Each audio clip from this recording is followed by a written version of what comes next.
Bedroom Confessional with Jacob and Kimberly Reeve. We are doing another bedroom confessional, not in our bedroom. We keep on finding ourselves in these moments, having good conversations and thinking, hey, we're alone right now. Why don't we shoot this? And I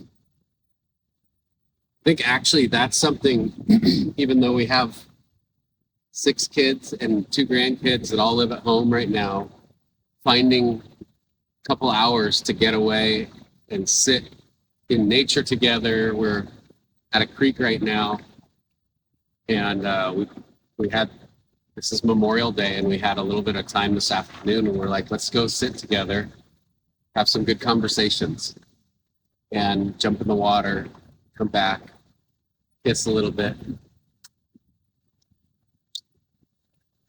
And then we thought, you know what, let's do another one of these bedroom confessionals. And so, you know, forgive our attire. We're just in our beach attire with our shirts off and our bathing suits on. Hopefully you can stomach that. And anyway, we started talking today about something that we thought was relevant for our channel, and so we wanted to bring it to you guys today and just, put it out there. And so Jacob was gone. It's a Monday holiday, like you said. He left on Thursday morning at like 4 or 5 in the morning and was gone until Sunday evening, and his flight was delayed, and he didn't get back until late-ish, like 5 or 6 or something. I landed at LAX at 5, and I didn't get to my car until like 6. When did you get to our home? 7:45. Yeah. So, anyway, he was gone for, the weekend, the majority of the weekend. It's Sunday evening. But it's Memorial Day, and so we have a day off tomorrow. Right. Well, and so we've been today, today is Memorial Day, Monday. So, and we've been kind of sowing the seeds of like, hey, let's hook up. Hook up. I don't know if that's the right word, but well, for like a week, we're like, oh no, we're not going to be together a whole weekend. How are we gonna be intimate? Not that we're not going to be intimate. We're not together. But anyway, so he flew in and had all this. It was quite the day for him. Like everything that could go wrong, and every miracle that could happen to make those wrong things right. Yeah, we had some crazy miracles happen yesterday. Yeah, amazing. It was crazy. Thank God. I can't even believe it. And all I wanted to do was get home to see her. So and my he gets kids. home late, and so the subject that we wanted to bring up today wasn't all that. No. That's an intro. But the subject was that Jacob came home, and I was spent. She had a really challenging weekend. Like such a challenging, I cried so many times and really hard weekends at home. And the whole time Jacob was gone, he didn't have his phone, and we weren't really able to connect. And so I had to deal with all these things on my own, which was really hard because it's like huge issues in our home and stuff that it's hard to deal with on your own. And so we both finally, get together Sunday night, totally wiped, like emotionally, in every way, just like exhausted.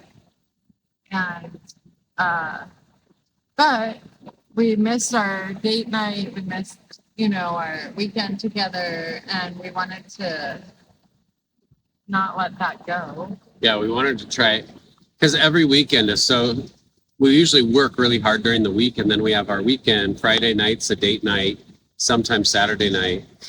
But every chance we get, every chance that there's like an opportunity to get quality time together, we try and take it. Yes.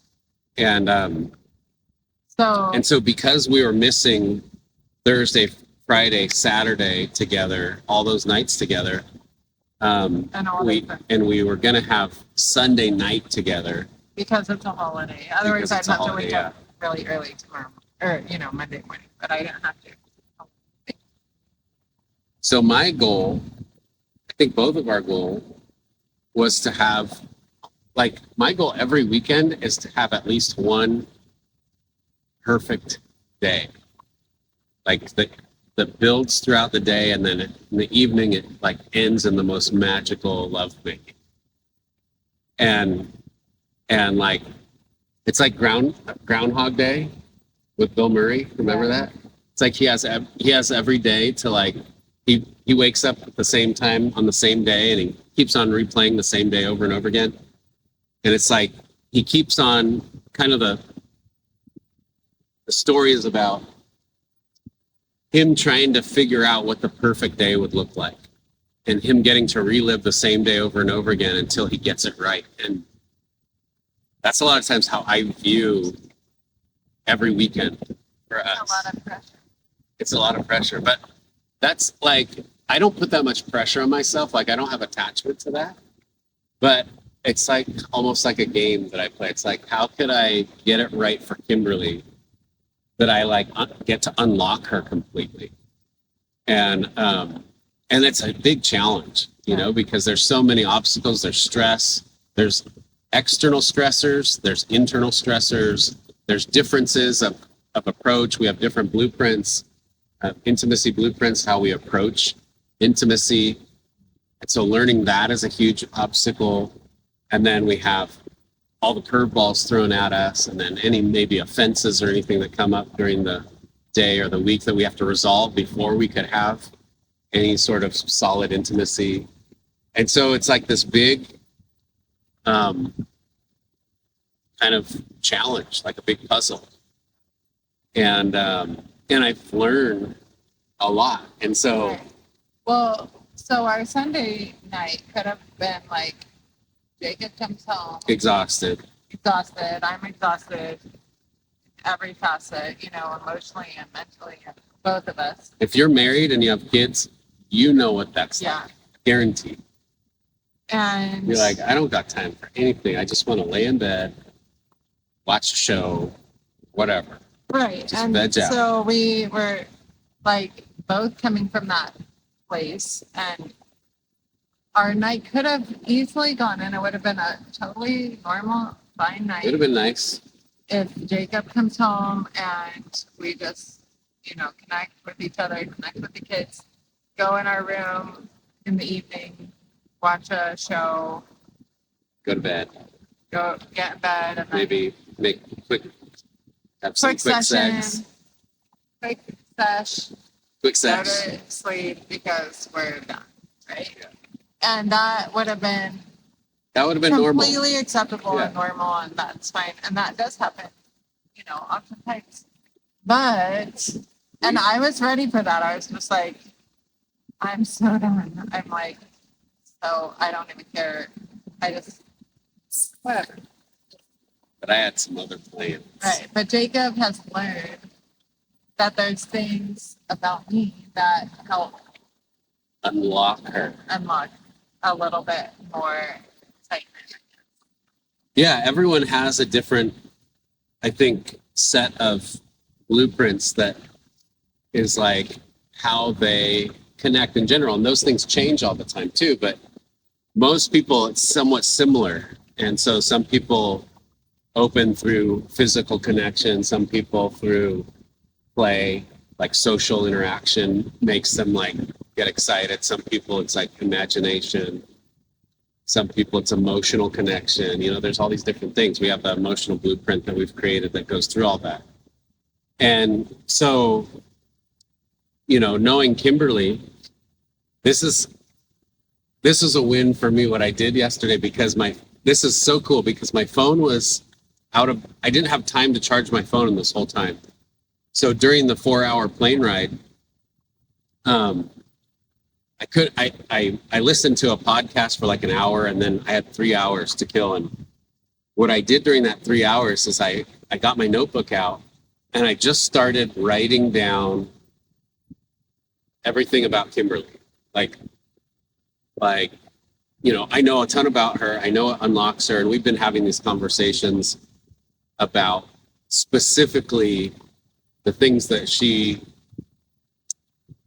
really turn her on, I guess, is the best way to describe it. And like the scenarios, or like what we would do during the day, the conversations that we would have, like all of it. I know her well enough, 30 years of marriage almost, where I know what turns her on, what turns her off.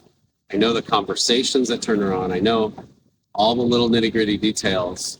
Not all of them probably, but Hopefully not all of them, because I don't want him to know. she doesn't want me to know all of them. She likes the mystery a little bit. Yeah. I keep telling him, I'm not going to tell you everything. She's like, I'm not going to take the Keeping quiz. some secrets. Yeah, so that makes it a little exciting because she wants it to be natural. She wants it to be magical. The way that it all comes together is like not just manufactured, which totally makes sense. But so I started writing down a whole framework for, her world, basically. But anyway, that's kind of a side topic.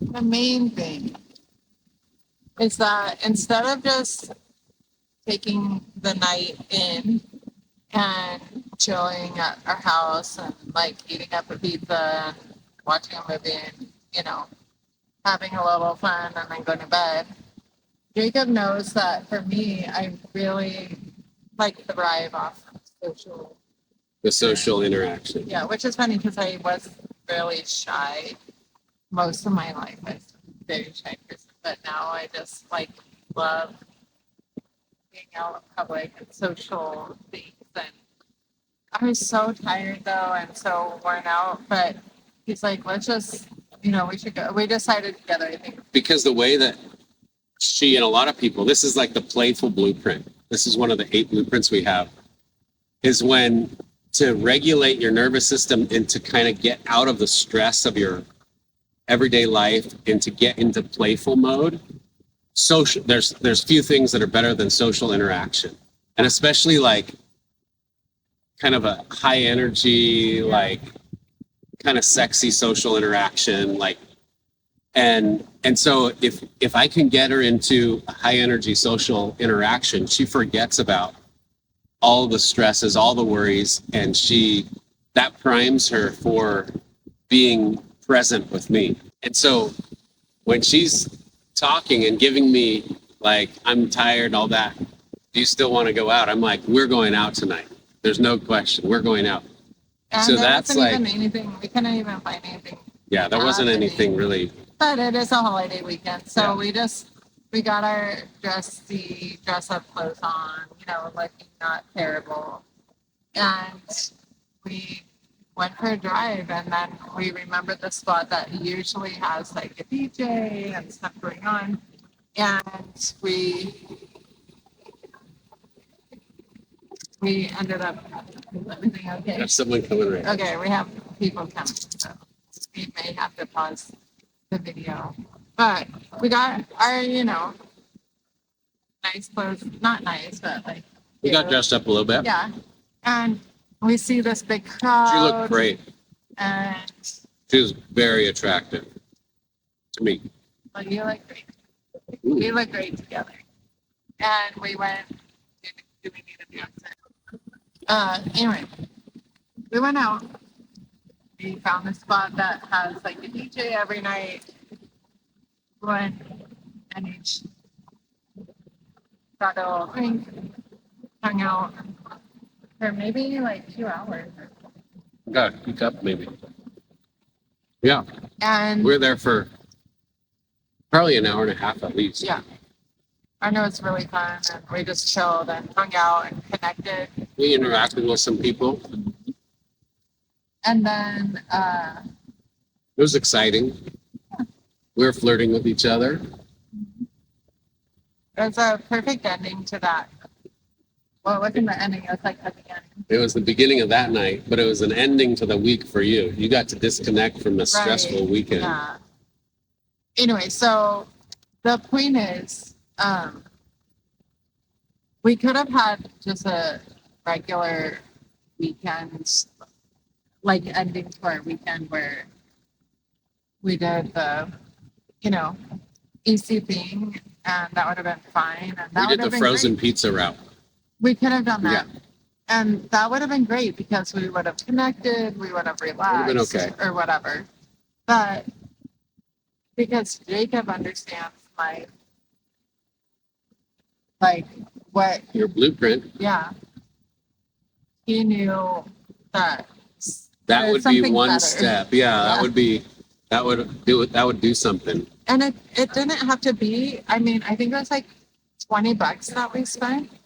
And it was like, he didn't have to plan a whole weekend away and plan all this stuff. We just went for a drive and we're like, there's a crowd of people. Let's go there. We show up and mingle and just have, you know, Have an fun hour conversations. and then go home. And it wasn't like this whole process that was so hard or whatever, but it led to like the best evening ever that we could imagine. And the next morning after, which was this morning. And just that little like switch of, you know, taking that effort, him taking the effort to understand me and what drives me. And I also, the other thing that I did was I was suggestive. I used the imaginative blueprint too, which there are little subtle, classy, I think classy, suggestions or comments through that night that sowed some thoughts of what was to come that night, Yeah. and got that in her mind about, got her thinking things that I know that she likes to think. And Yeah. and so the combination of those two together, it was like almost undeniable what was going to happen. And then when we got home, still we took our time. There's no pressure. I think pressure kills. One thing I've learned is that so for most, I think especially most women, it's easy to feel pressure from their husband for sex. And so any type of, you know, like when you're like, we're going to get it tonight, or, you know, like whatever, any type of, like, it's a foregone conclusion that it's going to happen is almost like the, what's the right word for it? A reverse stimulator, a reverse aphrodisiac. Because it's like, oh, there's pressure on me now. He has this expectation that I'm going to do all this stuff. Yeah.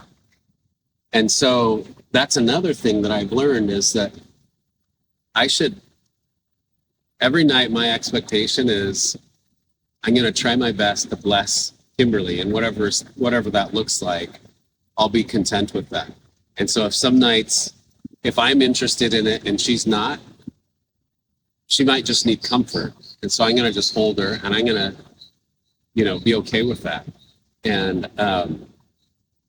but if I can get some action, I'm usually going to try and get some action.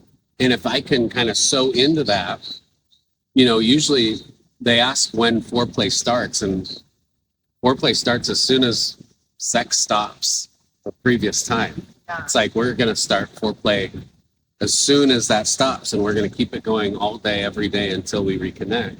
Yeah, And we're going to start it again. I mean, it's part of our conversation throughout the day. Generally, It's like, yeah, we have to talk about business and home stuff and all of that, but it's also kind of an equal part of our conversation. Like the next time, you know, that we're gonna have any substantial time together, We're always what's the suggestive. plan, and We're like how always do we like, want it to go? Yeah. And what do we want to Like, what do we want it to be like this time or whatever? Yeah, and my goal is to become so good at seducing my wife. That's my goal, and it's totally legal. Like, that is totally legal. She's my wife. I should seduce her, and so I want to get really, really good at that. That's like a lifetime goal, is to get better and better at it every year. And I think I just cracked the code this last couple days here. Well, anyway, the whole point of this podcast is that you can elevate your experience with each other by understanding. And this is another thing that I wanted to bring up. We talked about this earlier, but you can elevate your experience with each other by understanding what makes the other person tick. And like we call it the blueprint. Kiss it off. No. We call it blueprints, and every person has one dominant one and multiple probably others, but understanding that sometimes it takes years, Yeah. and it takes a lot of communication to understand what each other's blueprints are, and oftentimes they're not you're not on the same page at all as the other person. Like, for instance, for me, wanting to be in social environments and how that really gets me, like, it shifts everything for me. Jacob has been the opposite for most of his life, and he would prefer. Social environments used to kind of stress me out, even though I was like a pastor at one time, and I'm pretty good at leading social things and leading stuff like that. But like a lot of times, I would be oversensitized by all the stuff and like just want to get out of there. Yeah, he just would want to be at home with me or with the kids or whatever. And I'm the opposite. And so for him to do the thing that helps me is like the opposite of what is in his nature to do. And so it's so easy to not do that. But as soon as he learned that, started doing that. And just accepted that instead of fighting it. Just Yeah. like, why do we always have to go out? I hate going to, like, you could fight against it or you can adopt it and be influenced. That's like when I did the Gottman certification for marriage therapy, one of the things that they found, like one of their pillars of the relationship house, or the levels of the relationship house, is, and this is all just science-based, and one of the science-based, one of the, I think it's 9 science-based parts of the house is, or foundations, is be influenced by your partner. Be willing to be influenced by your partner and take influence from your partner. And, you kind of say, oh yeah, of course, be influenced by your partner. But it's like most marriages have years and years and years where you're just being stubborn and arguing over something that for whatever reason you decided to attach to that you're not really attached to. Like, if anything, you're attached to your spouse. And then you have some might even idea. despise it. Like, Yeah. it might be like so opposite of who you are that you actually like despise that thing. But the minute that you can say, okay, I'm going to investigate this, I'm actually going to sew into this or whatever, or my spouse. I mean, that took our night from an average, like, night to a highly elevated night because of what A wild night.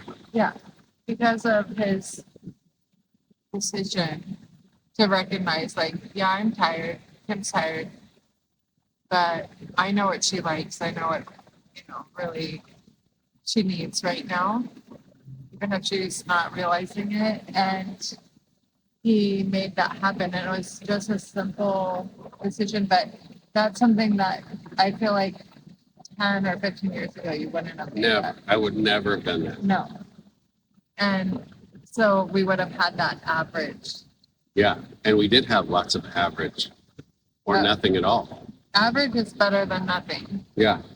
but it could be so much more. And that's the point of this. Here's a huge issue, though. There's like 50% of, it's actually only like 20% of marriages would consider themselves very happily married. The other 80% are on a roller coaster or they're headed for divorce. That's the statistics. It's terrible. And so there's like a 20% chance that your marriage is like, you are stoked. And usually what that means is you're getting the intimacy that you want. And intimacy is not just about sex, but it's about sharing union with another person. And it's about oneness with another person and about sharing the most vulnerable parts of your heart and really exposing your true self to another person and partnering together to become the best version of your authentic self.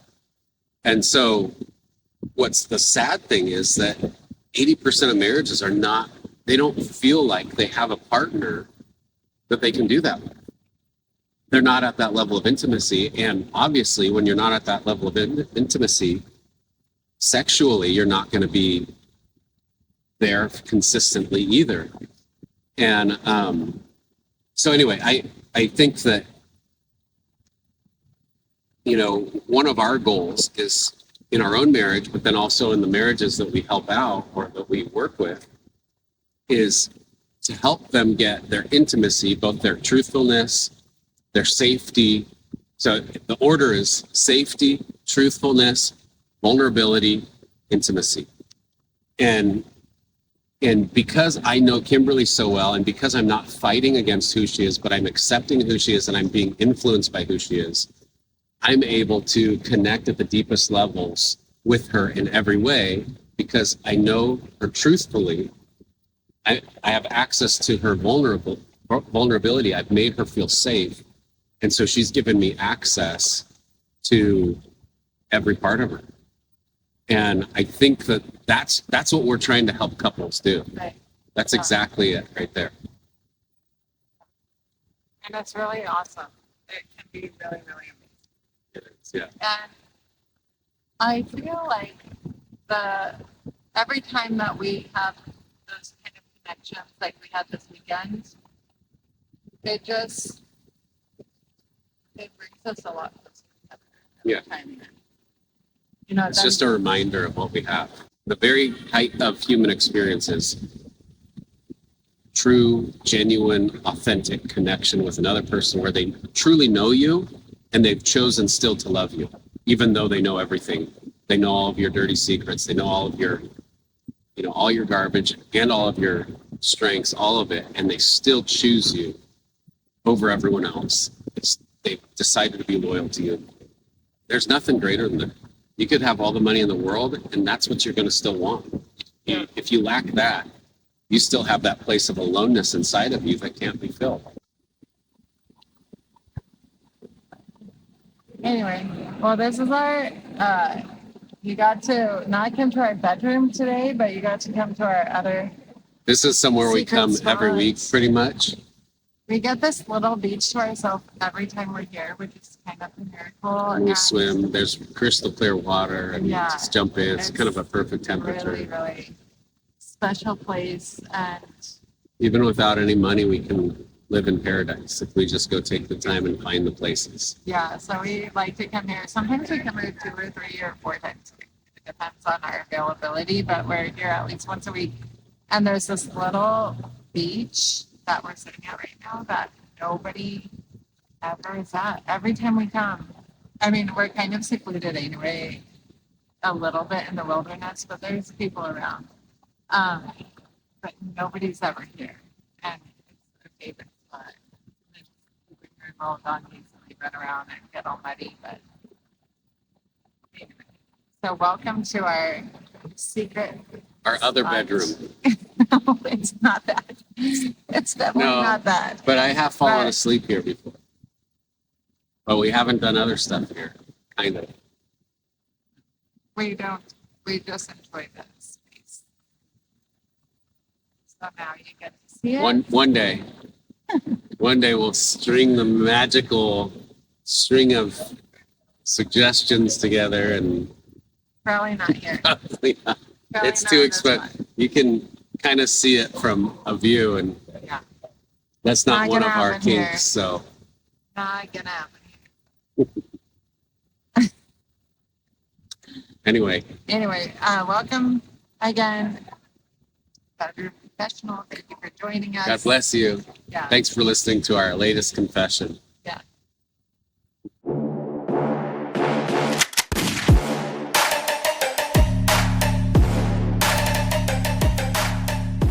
The Bedroom Confessional with Jacob and Kimberly Reeve.